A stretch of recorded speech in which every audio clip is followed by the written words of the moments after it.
Por que recomendam com tanta unanimidade que tenhamos vícios? Mesmo que não tentemos nada mais que nos faça bem, o recolhimento em si será benéfico para nós. Seremos melhores homens quando estivermos sozinhos. E se assim for, que vantagem será nos recolhermos na companhia dos melhores homens e escolhermos algum deles de exemplo para guiar nossas vidas. Isso não pode ser feito sem ócio. Com o ócio podemos realizar o que uma vez decidimos ser o melhor. Quando não há ninguém para interferir, e com a ajuda da multidão, perverter nosso ainda fraco julgamento. Apenas com o ócio, a vida, da qual nos distraímos ao buscar os objetivos mais incompatíveis, pode fluir como um único riacho tranquilo. De fato, o pior de nossos diversos males é que trocamos até mesmo nossos vícios, e assim não temos nem a vantagem de lidar com uma forma conhecida de mal. Primeiro nos deleitamos em um e depois em outro, e além disso somos perturbados pelo fato de que nossas opiniões não apenas estão erradas, mas são formadas levianamente. Oscilamos como se estivéssemos em ondas, e agarramo-nos a uma coisa após a outra. Deixamos ir o que procuramos agora mesmo, e nos esforçamos para recuperar o que deixamos ir. Oscilamos entre o desejo e o remorso, pois dependemos inteiramente das opiniões dos outros. E é isso que muitas pessoas louvam e buscam, não aquilo que merece ser louvado e buscado. E não nos importamos se nosso caminho é bom ou mau em si mesmo, mas o valorizamos pelo número de pegadas nele, entre as quais não há nenhuma de alguém que tenha retornado. Você vai me dizer, Sêneca, o que você está fazendo? Abandonaste teu partido? Tenho certeza de que nossos filósofos estoicos dizem que devemos estar em movimento até o fim de nossa vida. Nunca deixaremos de trabalhar pelo bem comum, e sim ajudar pessoas particulares, e quando idosos, oferecer assistência até mesmo a nossos inimigos.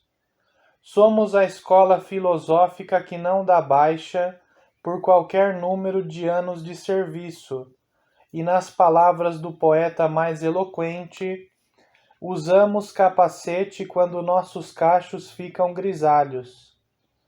Nós somos aqueles que estão tão distantes de se entregarem ao ócio antes da morte, que se as circunstâncias permitirem, não nos deixaremos ficar ociosos, nem mesmo quando estivermos morrendo. Por que você prega os preceitos de Epicuro na própria sede de Zenão? Se está envergonhado do seu partido, por que não vai abertamente para o lado do inimigo, em vez de trair o seu próprio lado? Vou responder a essa pergunta imediatamente. O que mais você pode desejar além de que eu imite meus líderes? O que então se segue? Vou para onde eles me levam, não para onde eles me enviam. Agora vou provar a você que não estou abandonando os princípios dos estoicos, pois eles mesmos não os abandonaram. E ainda assim eu seria capaz de alegar uma desculpa muito boa, mesmo se eu seguisse não seus preceitos, mas seus exemplos. Vou dividir o que estou prestes a dizer em duas partes. Primeiro, que um homem pode, desde o início de sua vida, se entregar completamente à contemplação da verdade. Em segundo lugar, que um homem, quando já completou seu período de serviço, tem o melhor dos direitos, o de sua saúde abalada. Assim, ele pode então aplicar sua mente a outros estudos à maneira das virgens vestais, que atribuem diferentes deveres a diferentes anos. Primeiro aprendem como realizar os ritos sagrados e, quando os aprenderem, ensinam aos outros.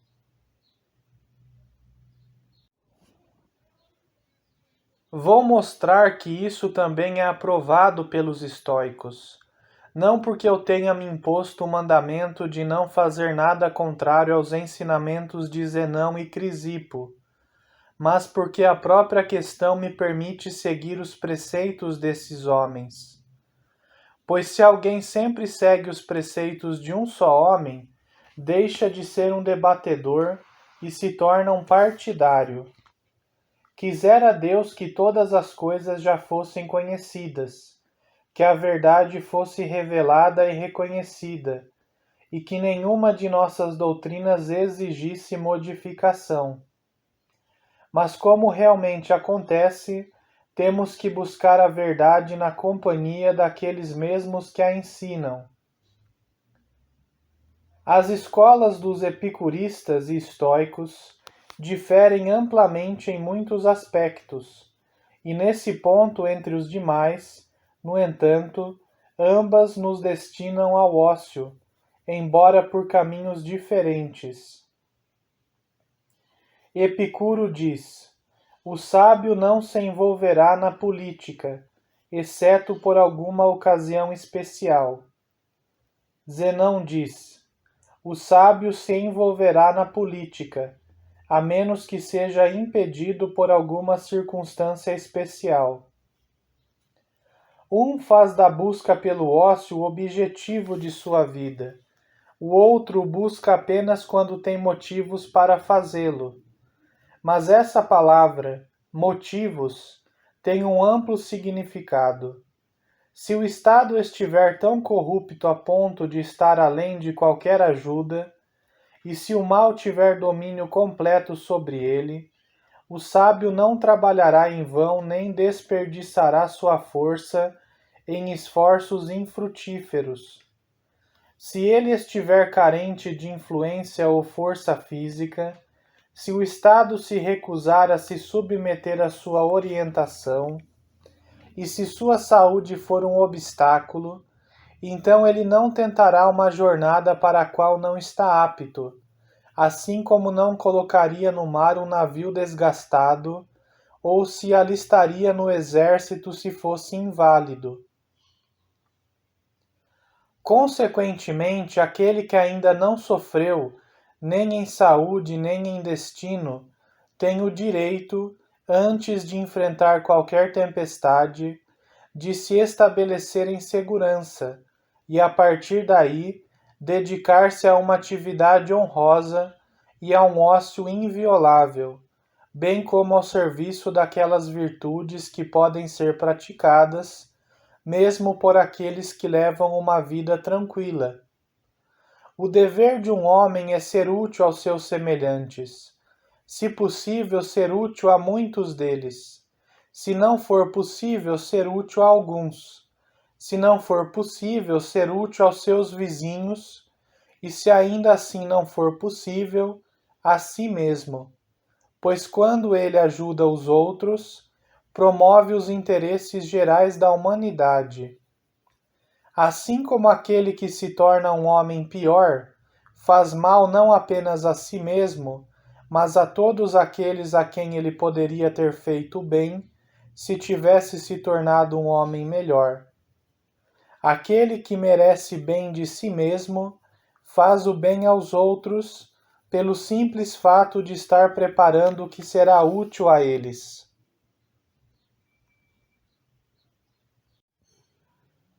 Vamos compreender o fato de que existe duas repúblicas, uma vasta e verdadeiramente pública, que contém tanto deuses quanto homens, na qual não levamos em conta este ou aquele recanto de terra, mas estendemos as fronteiras do nosso estado até os raios do sol, e outra a qual fomos designados pelo acidente do nascimento.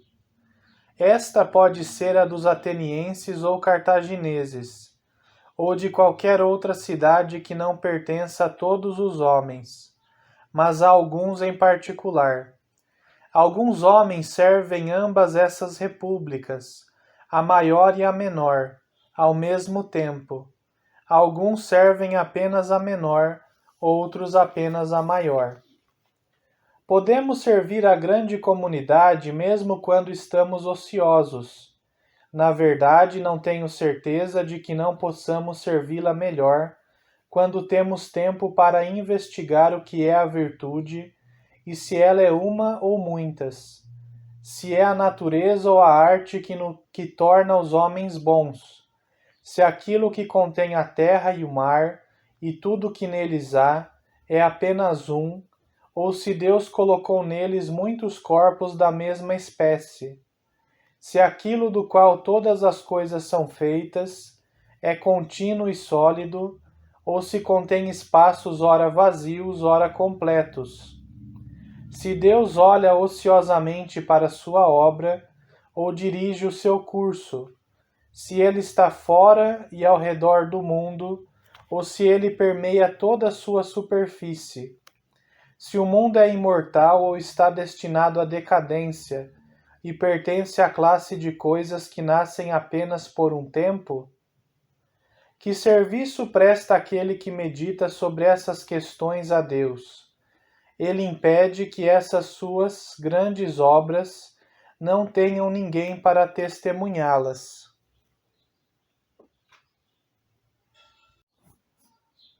Temos o hábito de dizer que o bem maior é viver de acordo com a natureza.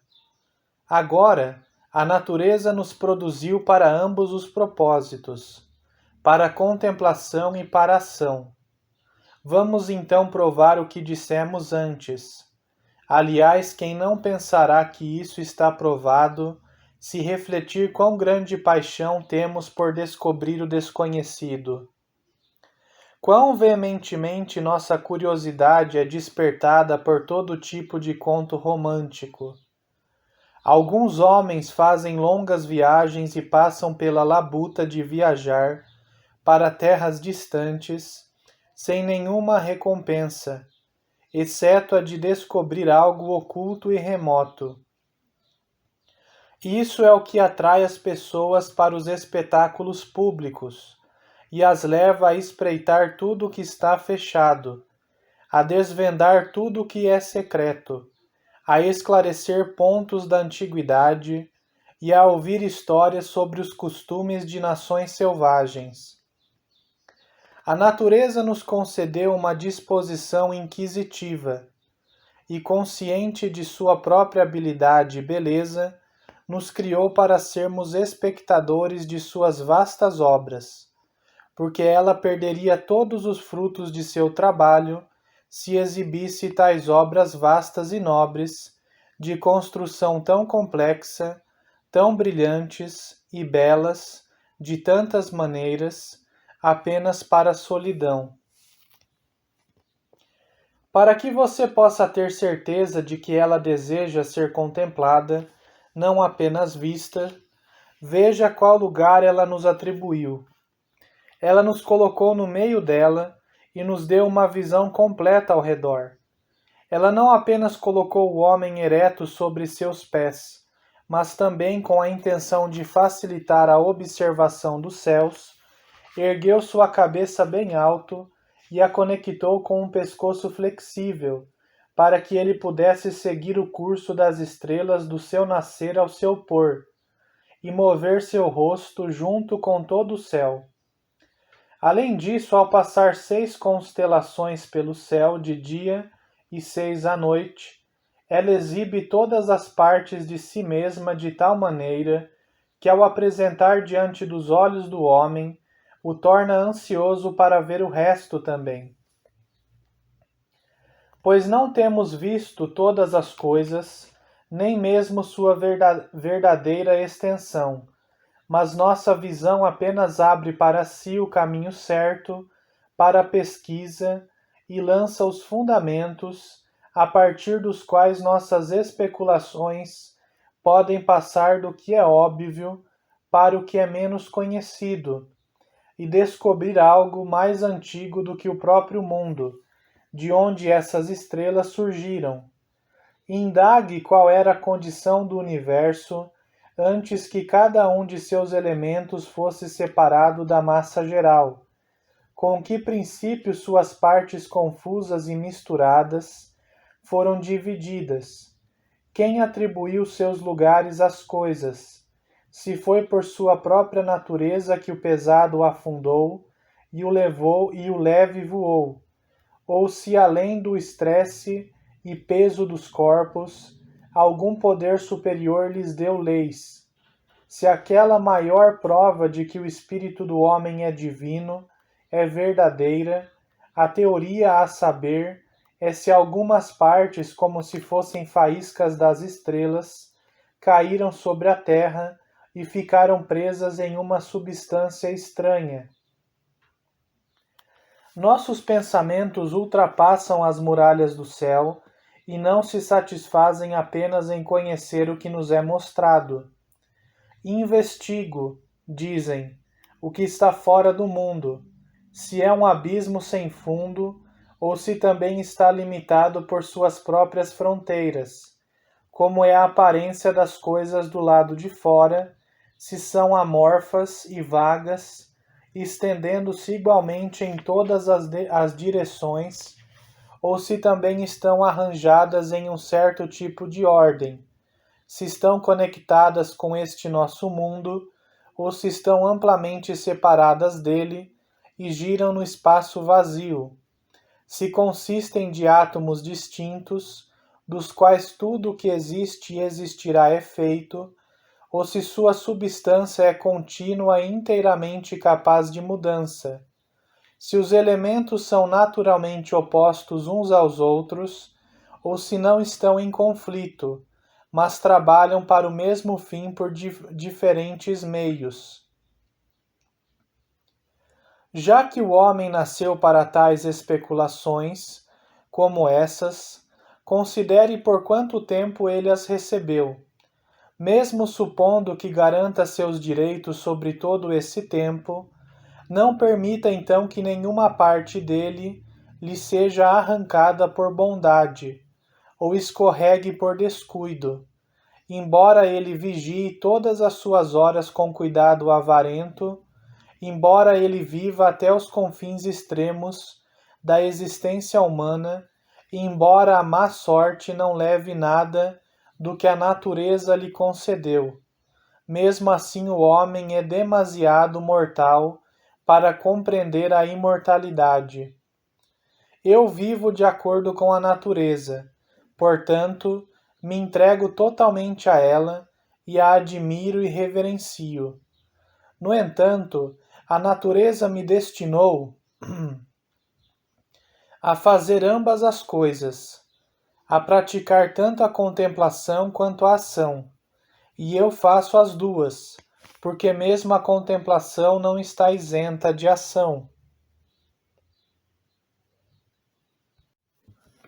Mas, você diz, faz diferença se você adota a vida contemplativa pelo prazer próprio, exigindo dela apenas a contemplação ininterrupta sem nenhum resultado, pois tal vida é doce e tem atrações próprias. A isso eu respondo: faz muita diferença em que espírito você leva a vida de um homem público, se você nunca está em repouso e nunca separa algum tempo durante o qual possa desviar os olhos das coisas terrenas para as celestiais. De forma alguma é desejável que alguém se esforce apenas para acumular propriedade sem amor à virtude, ou faça apenas trabalho árduo sem cultivar o intelecto, pois essas coisas devem ser combinadas e mescladas juntas, e da mesma forma, a virtude colocada no ócio, sem ação, é apenas um bem incompleto e fraco, porque ela nunca exibe o que aprendeu. Quem pode negar que ela deve testar seu progresso no trabalho real e não apenas pensar no que deve ser feito, mas também às vezes usar suas mãos, bem como sua mente, e trazer suas concepções para a existência real? Mas se o sábio estiver disposto a agir de tal forma, se forem as coisas a serem feitas, não o homem pode fazê-las, que estão faltando. Então você não permitirá que ele viva para si mesmo? Qual é o propósito do sábio ao se dedicar ao ócio? Ele sabe que no ócio, assim como na ação, ele realizará algo pelo qual será útil à posteridade. Nossa escola, pelo menos, declara que Zenão e Crisipo fizeram coisas maiores do que teriam feito se estivessem no comando de exércitos, ou ocupassem altos cargos, ou promulgassem leis. Estas últimas, de fato, eles promulgaram, embora não para um único Estado, mas para toda a raça humana. Como então pode ser inadequado para um homem bom desfrutar de um ócio como este, por meio do qual ele dá leis às eras vindouras, e se dirige não a poucas pessoas, mas a todos os homens de todas as nações, tanto agora quanto no futuro? Para resumir a questão, pergunto: Cleantes, Crisipo e Zenão viveram de acordo com sua doutrina? Tenho certeza de que você responderá que eles viveram da maneira assim como ensinaram que os homens deveriam viver. No entanto, nenhum deles governou um estado. Eles não tinham, você responde, a quantidade de propriedade ou posição social que geralmente permite que as pessoas participem dos assuntos públicos. No entanto, mesmo assim, eles não levaram uma vida ociosa e encontraram os meios de tornar sua retirada mais útil para a humanidade do que o suor e a correria de um lado para o outro de outros homens. Portanto, essas pessoas são consideradas como tendo feito coisas grandes, apesar de não terem feito nada de caráter público. Além disso, existem 3 tipos de vida, e é uma questão debatida qual dos 3 é o melhor. O primeiro é dedicado ao prazer, o segundo à contemplação e o terceiro à ação. Primeiramente, deixemos de lado toda disputa e amargura, que, como já mencionamos, faz com que aqueles cujos caminhos na vida são diferentes se odeiem além de qualquer esperança de reconciliação. E vamos ver se esses 3 não chegam ao mesmo ponto, embora com nomes diferentes, pois aquele que decide pelo prazer não está sem contemplação, nem aquele que se entrega à contemplação está sem prazer, e tampouco aquele cuja vida é dedicada à ação está sem contemplação. Faz, você diz, toda a diferença do mundo se algo é o principal objetivo da vida de alguém ou se é apenas um apêndice de algum outro objetivo. Eu admito que a diferença é considerável. No entanto, um não existe separado do outro. Um homem não pode viver em contemplação sem ação, nem o outro agir sem contemplação. E até mesmo o terceiro, do qual todos concordamos em ter uma má opinião, não aprova o prazer passivo, mas aquele que ele estabelece para si mesmo por meio da razão. Até mesmo essa escola que está em busca do prazer, portanto, também pratica a ação. Claro que sim, já que Epicuro ele mesmo diz que às vezes abandonaria o prazer e realmente buscaria a dor se ele tornasse suscetível ao prazer, ou se ele pensasse que, ao suportar uma leve dor, poderia evitar uma maior. Com que propósito eu digo isso? Para provar que todos os homens gostam de contemplação. Alguns fazem dela o objetivo de suas vidas. Para nós, é uma âncora, mas não um porto.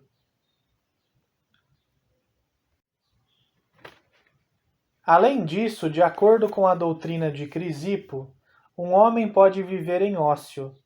Não digo que ele deva suportar o ócio, mas que ele deve escolhê-lo. Nossos estoicos dizem que o sábio não participaria do governo de nenhum estado. Que diferença faz por qual caminho o sábio chega ao ócio, seja porque o estado não o quer ou porque ele nega o estado? Se o estado for indesejável para todos os sábios, e sempre será considerado indesejável por pensadores refinados, pergunto a você, para qual estado o sábio deveria se dirigir? Para o dos atenienses, onde Sócrates é condenado à morte e Aristóteles é exilado para evitar ser condenado à morte? Onde as virtudes são reprimidas pela inveja? Você me dirá que nenhum sábio se juntaria a um estado assim. Então o sábio deve ir para a República dos Cartagineses, onde a facção nunca cessa de se agitar e a liberdade é inimiga dos melhores homens, onde justiça e bondade não têm valor, e onde os inimigos são tratados com crueldade desumana, e os nativos são tratados como inimigos. Ele também fugirá desse estado. Se eu fosse discutir cada um separadamente, não seria capaz de encontrar um que o sábio pudesse suportar, nem que pudesse suportar o sábio. Agora, se um estado como aquele que sonhamos não pode ser encontrado na Terra, segue-se que o ócio é necessário para todos, porque a única coisa que poderia ser preferível ao ócio não está em nenhum lugar. Se alguém disser que velejar é a melhor coisa, e em seguida disser que não devemos velejar em um mar onde naufrágios são eventos comuns, e onde tempestades repentinas muitas vezes surgem, fazendo o piloto retornar de seu curso, eu imaginaria que esse homem, enquanto fala em louvor a velejar, na verdade está me proibindo de soltar as amarras do meu navio.